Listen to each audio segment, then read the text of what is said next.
ఏందిరా, వెళ్ళొద్దా వెళ్ళొద్దా?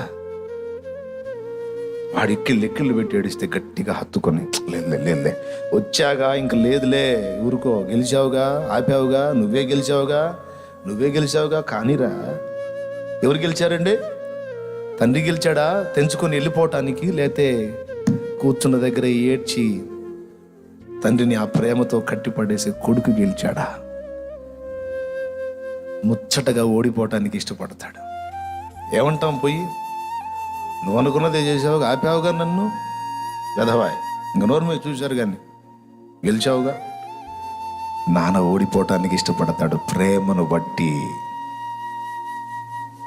పడద్రోసి వెళ్ళిపోతుంటే కూర్చొని దీనంగా చూసి ఏడ్చాడు, నన్ను దాటిపోతావా అయ్యా అని ఏడిస్తే ఆ ఏడుపు చూసి పోలేకపోయాడు యాకోబు. నువ్వు నన్ను బంధిస్తున్నావు నాయన, తెల్లవారుతుంది, నేను వెళ్ళొద్దా? నువ్వు ఆశించావు, వచ్చాను, నేను వెళ్ళొద్దా? వెళ్ళయ్యా, కానీ నన్ను దీవించాడు. ఈ లోకం కాదయ్యా, నాకు నువ్వు కావాలి, నువ్వు ఇచ్చే ఆశీర్వాదం కావాలి, నీ దీవెన కావాలి.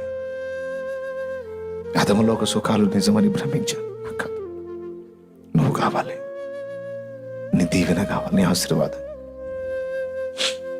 నీ పేరేంటి? నేను యాకోబునయ్యా, మోసగాడిని.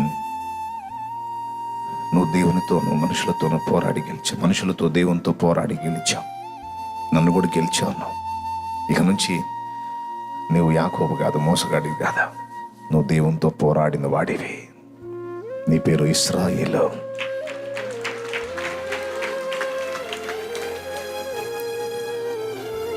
నీ పేరేమి?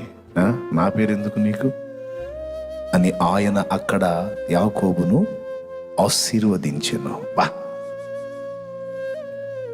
గెలిచాడు. ఈరోజు